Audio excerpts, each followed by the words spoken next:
Welcome to the Tea Mind. I'm Erica, and this is your weekly pause to put the kettle on, slow down, and reconnect with what really matters. Welcome back to the Tea Mind podcast. And what if a wedge of cheese could change the way that you see the world? In today's episode, I'm joined by Svetlana Kukharchuk, founder of The Cheese Lady and author of The Cheese Connoisseur's Handbook. And her story takes us from Siberia to Scotland via the cheese counters in New York and the cheese caves in France. But this is really a conversation about taste, healing, and craft. We talk about what it means to really nourish yourself, how to trust your senses again, and why building a life or a shop around joy isn't indulgent but essential. So, Svetlana, welcome to the Tea Mind podcast. How are you today? Hi, Erica. I'm so delighted to be here. I'm well, thank you. Great. I'm just How glad are I you? pronounced your name properly, hopefully. Yes, well done. It's a hard one. Great. So yeah, let's get started just by telling me a little bit about your background and how you came to be where you are now. My goodness, I'll try to make it as concise as I can because it's been quite a journey.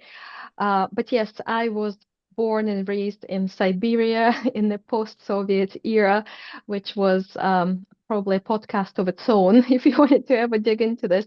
But later in my life, when I was 18 years old, I had a chance to go and study at university in America. And at the time, because I didn't know fine cheese existed, I didn't study cheese. I studied international relations, and it was my passion at the time. I loved cultures, I loved different languages. So I studied in America, and because I was having such a great time there, I stayed. I got my bachelor's degree, I got my master's degree, but only after I graduated, I found myself in New York City. And that's where I fell into cheese. And my life and my world was completely changed. So it was in my early 20s. I came across cheese and I never looked back. I was working in New York at the time. I was working for a fine chocolate company, a British chocolate company, actually, Charbonnel Walker. And through my work, I was sent to go to a trade show to study chocolate, to taste chocolate. Um, but after having spent a few hours at the show studying the chocolate world, I kind of swerved into another section and I ended up in the cheese world. And oh my goodness, my eyes were opened and I couldn't believe the variety of cheese that I discovered there because it was all in one place cheeses from France, Italy, Britain, America, all farmhouse and artisan cheeses of different shapes, smells, colors. And I couldn't believe this variety existed. And all of that came from just something as simple as milk. And I needed to know more. That's incredible, and it's got so many connotations back to my own life as well when I first discovered tea, and it's just Mhm. takes me back to that moment when I discovered proper tea, like whole leaf tea, and I just thought, wow, like my eyes were opened. I'd been drinking all this rubbish generic tea bag dunked in hot water for years and years, and then there was just this whole world. So yeah, what was it like to have that world kind of open to you, and why do you think it happened with cheese rather than chocolate? I think I'm naturally not a sweet tooth, though I do appreciate good chocolate and I do like a good dessert. But I'm more naturally a savory person. So that probably was one of the reasons. Chocolate wasn't my real passion, even though I did find it fascinating, especially the lady who used to be my manager at that job. She was absolutely beyond passionate about chocolate, and we tasted loads and loads, and we used to talk about it a lot. Um, so that kind of got my interest perked, that different things can have nuances of flavor. I never thought chocolate can be anything other than just sweet. That dark chocolate cause, was amazing and had nuances. That was all completely brand new to me. But I think the reason why I got fascinated with cheese is because it's savory, and I think it's just so endlessly interesting. When I started learning more, so what happened after that trade show, I went back home and I went online and I tried to find anything to do with cheese in New York City, jobs, volunteering opportunities, and I did find a volunteering opportunity at Murray's Cheese, and that's where I went to learn more. And I was completely fascinated that you can achieve so many different varieties. And then what I learned through my volunteering at Murray's is that every cheese has a story. There is a reason why they become the way that they are. So for instance, monastic cheeses like camembert or like cheddar, they all have a story behind why they exist in the shape that they are, why their cheese making recipe the way it is. It all goes back, sometimes many centuries back. And I found that endlessly fascinating and I loved sharing it with people. So I volunteered at Murray's for a little while. I left my chocolate job to go and work at Murray's behind the counter. And that's where I started to discover how much I enjoyed sharing my passion, my newly found passion for cheese with the New York public. And I thought, this is me. This is what I want to do for the rest of my life. I saw how much joy people were getting from cheese, how excited they were. And as you can imagine, New Yorkers are very hardworking people. There's kind of a lot of stress in their life because it's so full on. But they were coming for cheese and they were seeing it as a treat and a little kind of, I don't know, something for their soul that I was able to help them with. And I really, really enjoyed that. And how did that tie in with your university studies and your degree? Well, I think it tied in very nicely because knowing different languages, especially French, did help me to pronounce a lot of the cheeses properly and to understand and to read more about them.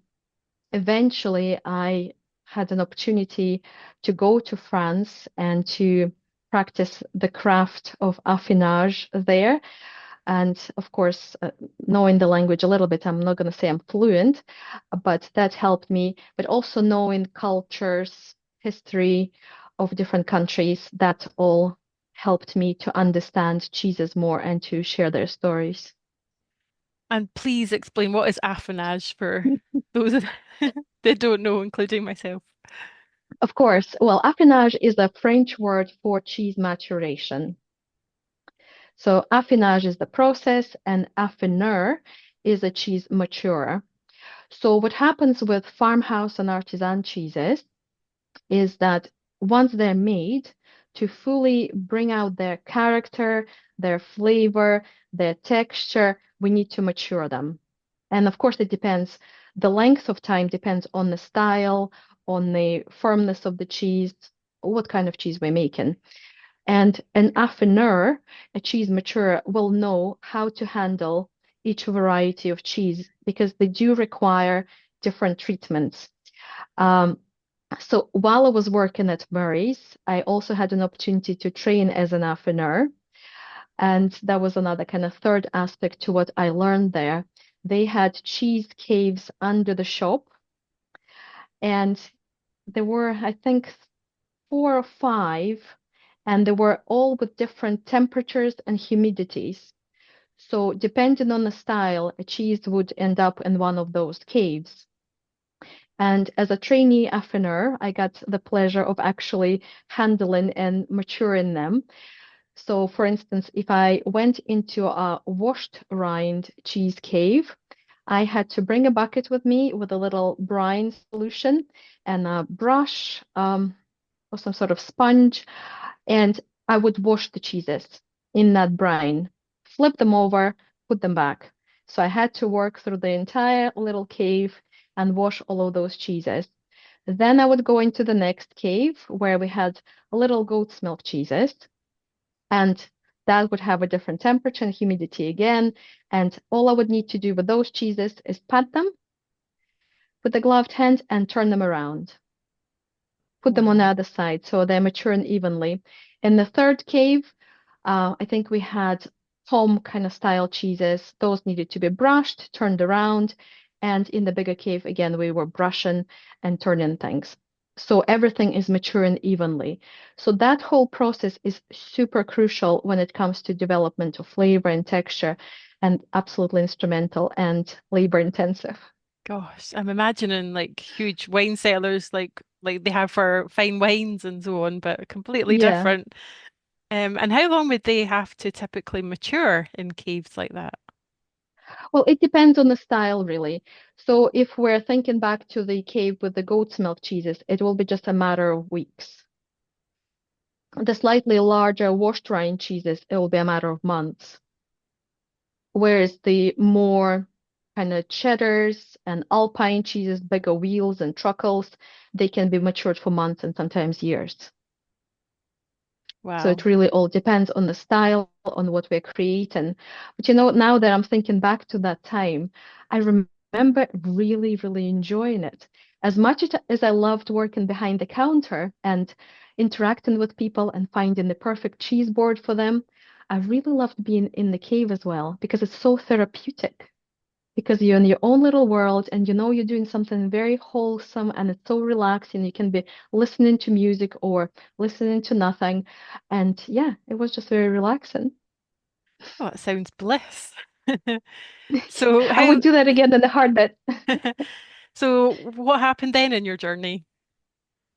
Well, after that, I decided to go back to my home country. And unfortunately, or fortunately, my life had a little twist on the way because I don't particularly enjoy flying. I decided to go by boat. Specifically, I bought a ticket for myself for Queen Mary 2, and I did the transatlantic journey. And as a result of this journey, I ended up in Scotland instead of ending up back home. So what happened was I met my now ex-husband on the boat, and he was from Fife, and eventually we got married, and I moved here.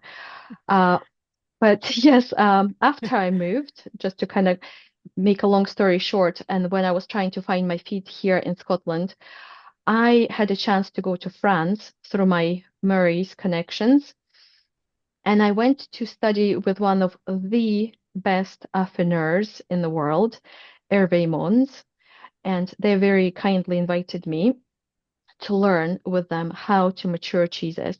So that's where I had an opportunity to learn more, to kind of understand proper nuance of affinage and spend some more time in the caves developing cheeses. So that was a very eye-opening thing for me. And after I came back to Scotland, I had a brief opportunity to work with a cheesemaker based in Fife, and I had an opportunity to actually make cheese. And it was a fascinating uh, and labor intensive again.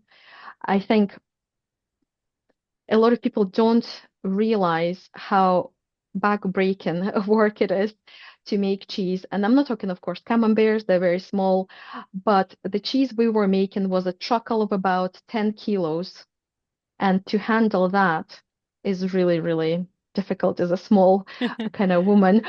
But it was fascinating to start with milk in the morning and to end up with cheese by 4 o'clock.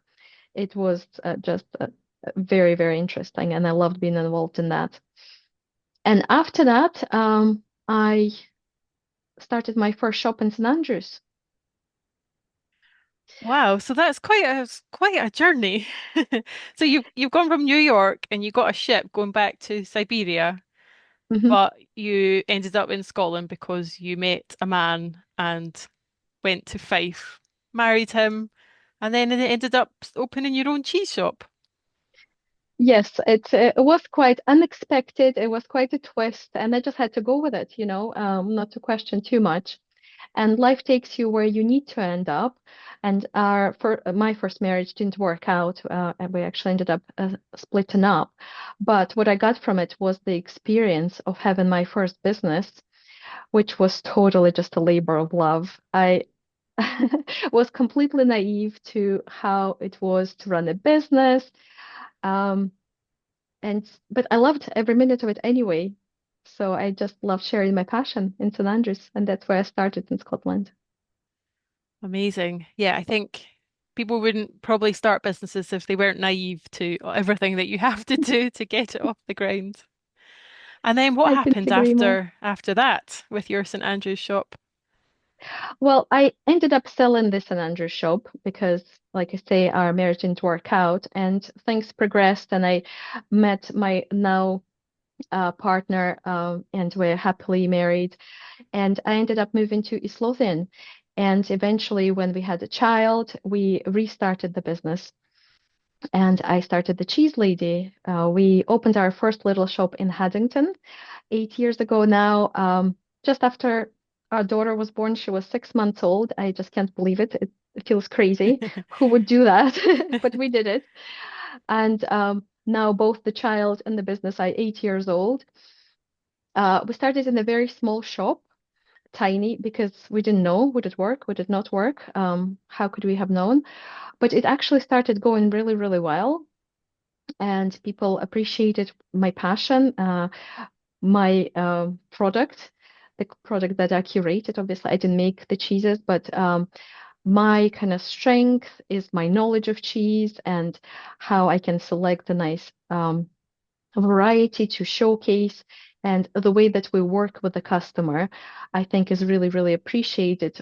When customers come in to the shop, we want to find the best cheeses for their palate, for their occasion, for their drink they're going to have it with. So we work with them. We ask them questions and we help them to find the best cheese board for them. So that started very small. And then during the pandemic, we had an opportunity to expand our shop physically, and we moved to bigger premises, and we started kind of expanding the business that way. That was now 4 years ago, and last year we opened a new shop in North Berwick, and that's a growing market as well. And all the while, especially since the pandemic, our online business has taken off as well.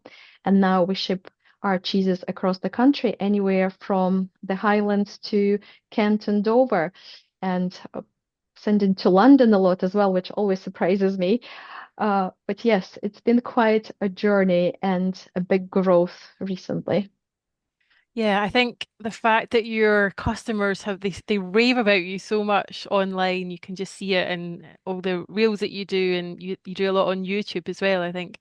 But even just we caught up for a coffee before Christmas, and one of your customers was walking past, and he popped in and had a word with you, and you could just tell like what special relationships you have with your customers, really sort of getting to know them and understanding them.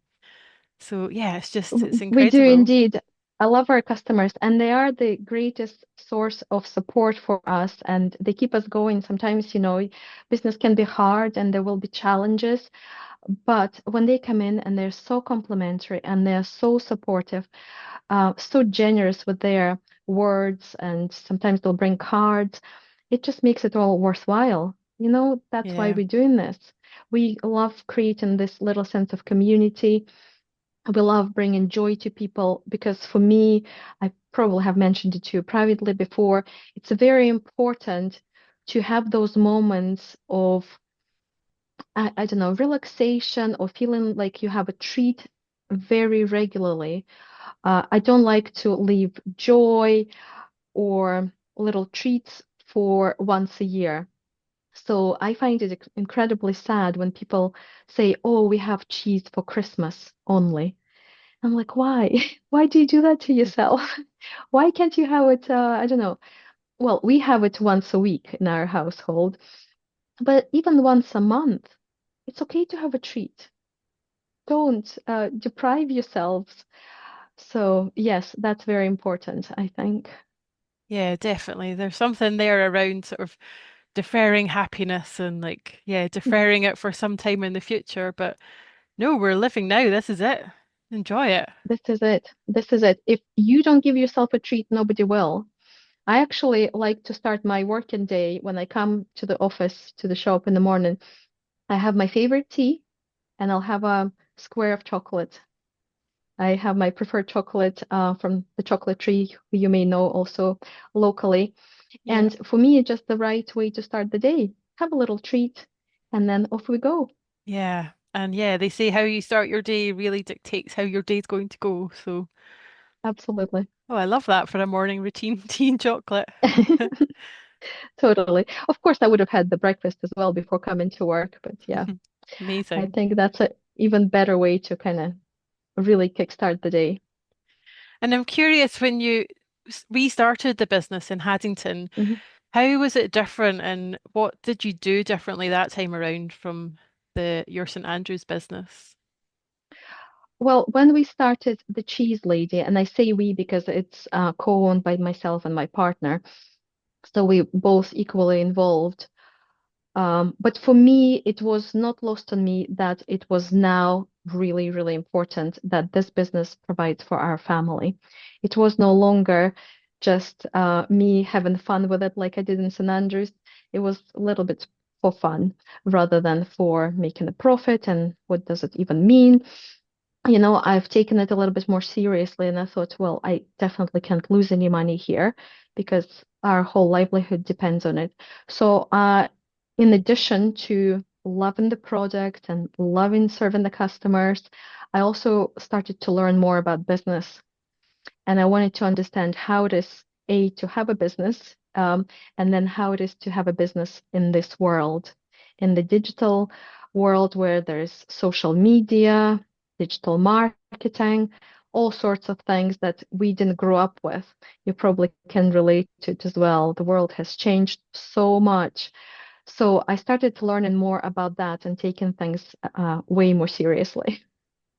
Yeah, that's a good plan. I think it does help having, if you've been through the mill before, knowing what to look for Yes, and yeah, staying on top of things. Definitely. absolutely. And what kinds of things do you do on a day-to-day basis to look after yourself and your well-being? Because it must be, I imagine it's quite stressful having a number of outlets and a small child Mhm. and everything else that happens in life. Well, it's not a perfect routine by any means, but if I can, I do try to have a good morning routine. So, as of last year, I started getting up a bit earlier. You would think you need more time in bed, but also going to bed earlier. So I get up a bit earlier and I like to move my body. So if I can do a little bit of yoga or just even a little workout on the YouTube, that works for me. And then if I can sit down and have a little think or a little meditation, I'm not kind of hours on end meditating. I try to do that. Then I have my breakfast. That helps me every day to set myself up for the day. And then, of course, when I arrive to work, there's the chocolate. And on a weekly basis, we do have a cheese and wine routine with my other half, which is pretty much without fail every weekend, to be completely honest. I mean, we only miss a few when we're on holiday or during Christmas when everything is just so crazy. But for us, a Saturday night is very sacred. So when we finish our work, we like to have a little cheese board. And when I say cheese board, people may be thinking, oh, like massive wedges of cheese and lots of wine. But we actually have worked it out that we don't need a lot. What we need is four or five little slices of different cheeses and a small glass of wine, or maybe two per night. That's all we need because we know it's going to happen again next week. We are not too worried. We are not overindulging. We are not trying to gorge and then never want to look at cheese again. So it's just like a little ritual that we like to do. We sit down, we relax with our cheeses, with a glass or two of wine. And yeah, that feels very, very good. We slow down essentially because otherwise I just keep working.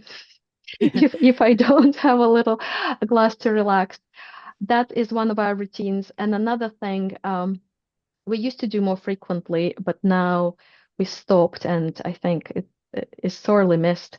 We used to go to the spa. We used to go to a sports club, and me being from Siberia, I am absolutely obsessed with saunas. I need to have a sauna, ideally every week. So that really helps, kind of, as you know, to detox your body, to kind of really, really get your body working properly. So we used to do that, and we used to sit in the jacuzzi, massaging the muscles, and that really used to help us. But yes, we need to restart that routine this year. Yeah, I'd be all up for starting that in this neck of the woods as well. Yeah, Absolutely. I think we miss it here. yeah, it's really important, as you say, to sort of slow down. And how do you, with you and your partner both being in the business, how do you stop yourself from just working all the time or talking about work all the time apart from your cheese and wine night, which I am absolutely going to start implementing myself? I'm more than happy to help and give you ideas. I'll be Uh, there. how do we? Not very successfully. I mean, my other half is more, I think, successful at stopping work when she gets home.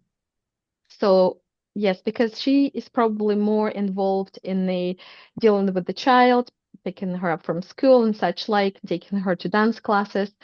I think she's more successful at stopping working, whereas my head is always going. And we do have kind of half-spoken agreement between us not to talk about work at home unless it's really, really, really important, something really pressing. But if I have something that I need to discuss with her, I would rather take a note and maybe then speak to her the next day once we're both at the shop. So yes, it kind of takes a little bit of effort.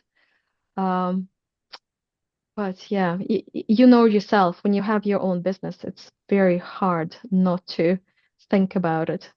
Absolutely. Yeah. Especially if it's anything like tea, I imagine you must be having new ideas and things that you could do for the business and new product suggestions and things all the time. Absolutely. I mean, you are never done when you have your own business. There are always things you're thinking about, what you can improve, what you can do differently, what you can change. So whether it's the product itself, whether how we handle customers and help customers, how we ship our products, always something. And I do try to involve our team as well. As of last year, we started having these conversations. How can we improve things? Let's do gradual marginal gains, kind of improvements. Let's not try to fix the whole thing in one go. Let's just try to tweak things here, tweak things there, and therefore, as a result, they get better. So we're trying to do this as a group rather than me thinking about it all the time. Yeah, no, it's super interesting. And I just love how you seem to be like you've clearly found your passion in life and your calling, but it's really sort of amazing to see how your journey's brought you to where you are and almost like you've just sort of trusted the process and trusted that you'd end up where you're meant to be. And I wonder, where does that come from and how is that shaped by your childhood and sort of experiences growing up? How has that shaped your life now, do you think? I think hugely. I mean, where we come from does give us our core beliefs and just our core personality. And I think because when I was growing up, things were tough. Um, I do recognize that I have quite a bit of resilience in me, that when things happen in adulthood, you tackle them a little bit more kind of head on, and you don't get maybe so bogged down by problems. But then, like everybody else, certain still maybe surprise you. Like divorce, nobody is ever prepared for divorce and how that's gonna affect you. And yeah, it was just a horrendous time for me. But the saying, whatever doesn't kill you makes you stronger, is so true. Once you've tackled a problem, you know it's not gonna bring you down again, and you become stronger as a result. But yes, my whole journey of living in different countries, the reason that I grew up abroad and then I had that time in the US, I spent nearly 7 years there. They did form me, and it helps me to understand people a little better. I think I appreciate that people come from different cultures and they may have different backgrounds, and not everybody will think the way that I think. And so I'm trying to give everybody the same grace and understand maybe they don't mean it like that, or they don't mean to come off in a certain way. So yes, I think it helps. And if I have an opportunity and I am persuasive enough to encourage my child to go and study abroad, I certainly will, because I think it's just such a formative, transformational experience for a young person to go off, leave their parents, and try to fend for themselves in another country. I definitely recommend that. Yeah, definitely. And yeah, you can just see how much resilience you've sort of built up over the years and how you sort of deal with that in your business going forward. And yeah, it's really inspiring. And yeah, I hope, I mean, we never know what's going to happen tomorrow. We are only hoping that we're prepared. But yes, I think uh, embracing the challenges and problems is my new kind of MO, I guess. But it's not that I'm trying to look for problems at the same time, if you know what I mean. yeah, I'm sure they find us whether we like it or not. Absolutely, absolutely. And if anyone's sort of struggling right now, maybe just with issues or problems, or maybe they're stuck doing something thinking, well, I've not got my thing. What would you say to people? Any sort of tips or words of encouragement? Oh gosh, it's a really hard one, and I wouldn't pretend to be like a life guru or anything like that. Yeah. But I'm always learning from life gurus, if you will. If you will, I love Tony Robbins, I love Mel Robbins, and I listen to their stuff. I think they're amazing. But personally, what I've learned is that progress is important. So it's not so much achieving your goals; it's moving towards achieving your goals that makes you happy. And even having a sense of direction where you want to be in your life. So for a long while, I think I didn't define my goals clearly enough. And I was just kind of doing this wishful thinking, I wish one day I would be dot, dot, dot.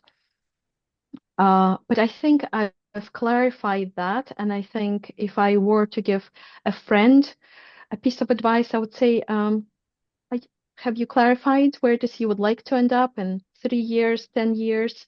And are you moving towards that goal? I've also learned how important it is to take care of my body. And of course, as ladies, we moving through life and we getting older, and therefore we're moving through different phases of our life. And as a surprise, it comes to us that it's not the same as when we were 20.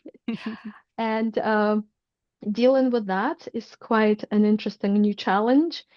But I think moving the body daily for me is important. So we try to go for a walk. I'm not very successful, but I do try to run, and I'm more of a fair weather runner. So whenever it's sunny, I'll go out. Um, so yes, moving the body in any way is very important. I find it. So that would be probably my best bits of advice if I were to share any. Yeah. Yeah, no, I wholeheartedly agree with that. And yes, just the process of taking action towards wherever it is you think you might want to be, rather than getting stuck in your head. Just do one tiny thing that can really, really help. So, Absolutely. And I think if I could just add another thing about that, I have to say that this word that comes up very regularly in our society, the word perfection, I think is a little bit of a modern disease, if you will. And I call myself a recovering perfectionist because I now recognize how much it just brings us down, trying to always be perfect. And I'll raise my hand and say, I was that person 10 years ago. I was trying to have everything perfect and do everything perfectly, which just slowed me down and made me procrastinate and not do anything. But at the end of the day, even if we do something imperfectly, as long as it's done, yeah, I think that's already a major accomplishment. You did mention my book, and I do have it here. Um, I know maybe it's not my best book, and maybe I have another book in me, but I have finished it. I have published it, and that made me so happy. Maybe we had a couple of typos there. Maybe I could have said things in a slightly better way or added something else. But I can do another book, and this one is Exactly. done.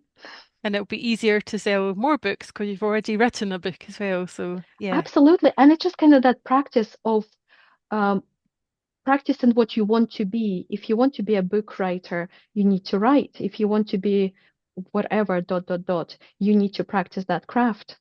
yeah. Yeah, And there's always one small step that you can take just to get started on that path. tiny steps. Yeah, Yeah. It's a bit like me starting this podcast as well. It's something I'm a recovering perfectionist as well. And it's something I'd wanted to do for years and years, and I was trying to make it perfect. And then one day I just got bored with myself and thought, stuff it, just do it, just publish something and just get started and stop being silly. So I did, and it's yeah, over a year later. And yeah, still going with weekly episodes, but and it's not well perfect by done. any means, but I am you learn, don't you? So every week I'm learning new things and making tweaks to make it just a tiny bit better month on month. Well Um, done. so yeah, it's the same with your book and business, and just take that first small step and get it done.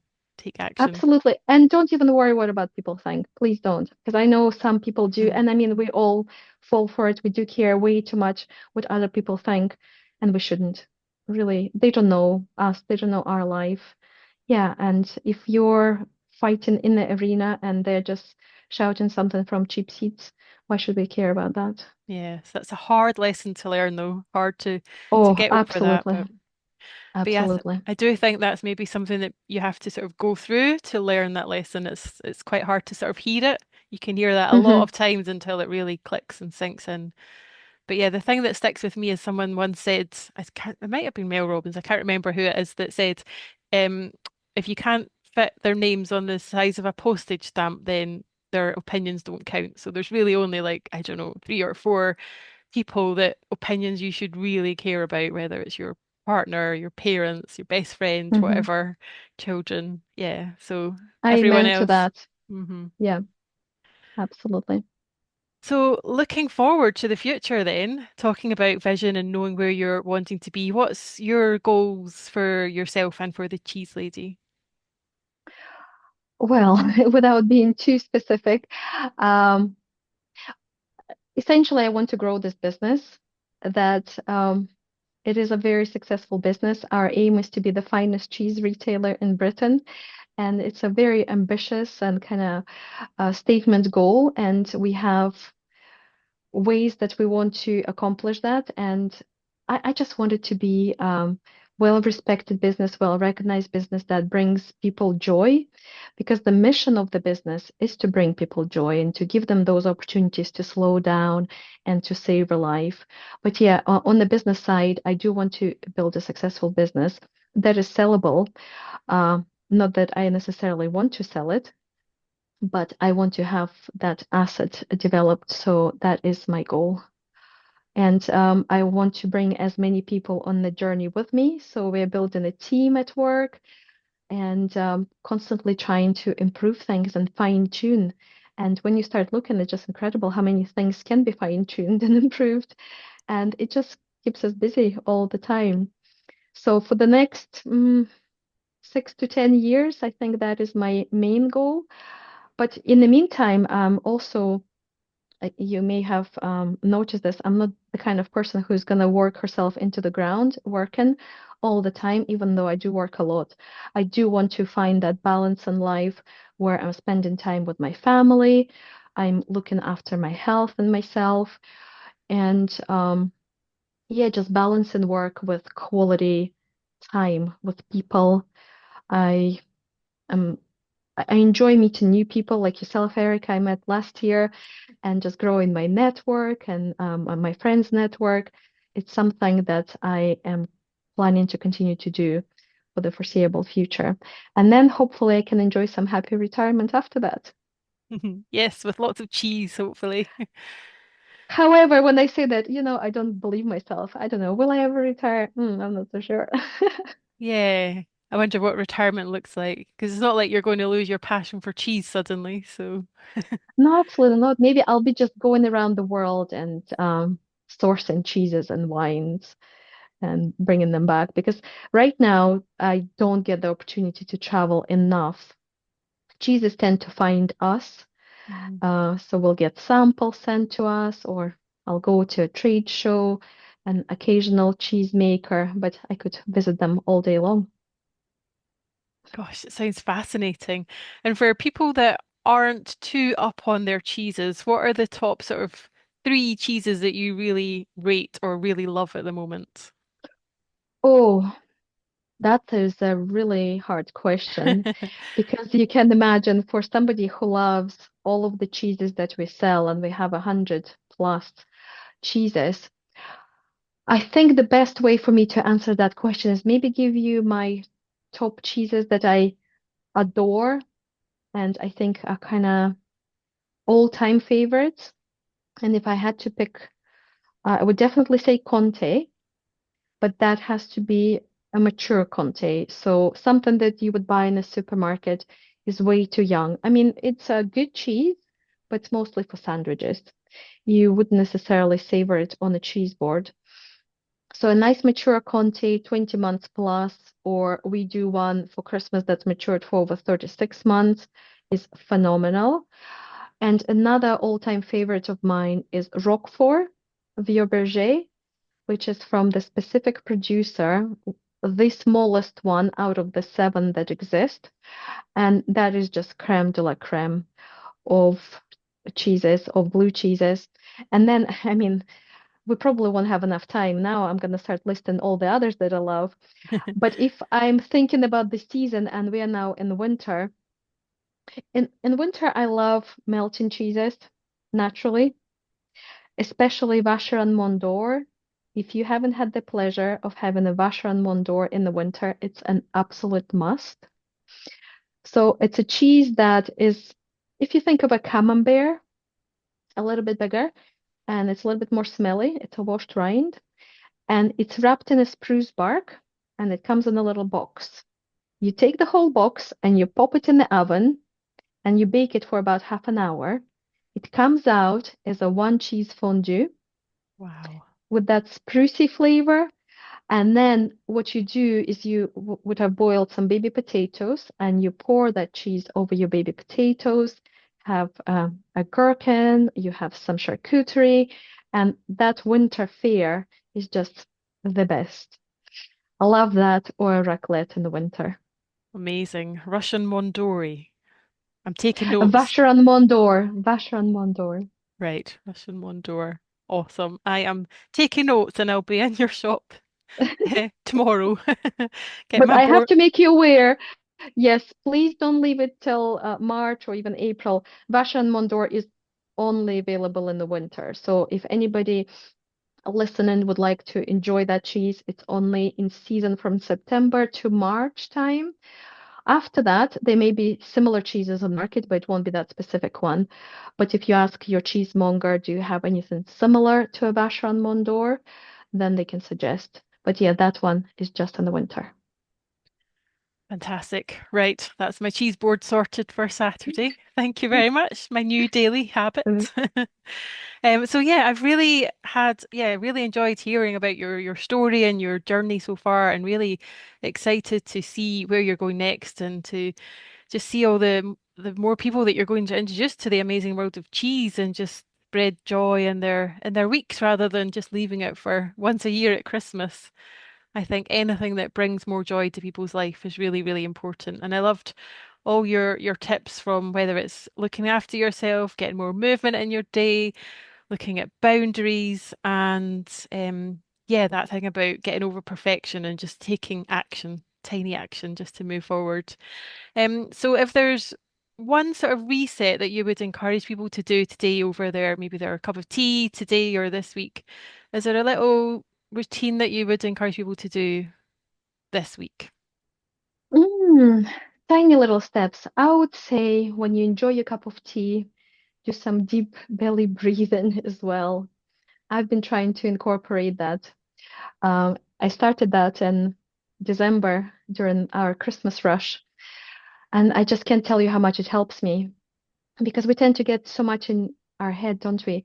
Yeah. But then when you are sitting down with a cup of tea, I think it's just a perfect opportunity to blow out your belly a few times, and it just kind of helps you to slow down and to be more present.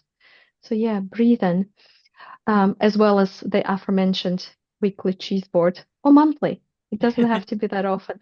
But also, we have it together with my partner. Sometimes we have friends over, obviously, but I would like to encourage people to enjoy cheese as a social thing. Of course, it's nice to have treat just to yourself, but if you can do it with other people, I think it's even better because that's where the real joy in life comes from sharing your life with other people you love, your family, your friends, your neighbors, you name it. So Mm. yes, I would be encouraging that as well. No, that sounds, yeah, sounds incredible. Perhaps we should do a cheese and tea pairing evening. That would be fun. Sounds amazing. Yes, let's do it. Let's chat about that. Perfect. Well, Absolutely. thank you so much for coming on the T Mind podcast. Really appreciate your time and so amazing to hear your story. And I hope everyone goes away and tries some cheese that they might not otherwise have tried and start their weekly cheese board.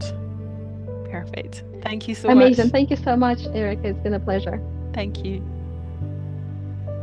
That's it for today. I hope something landed. I hope something lifted.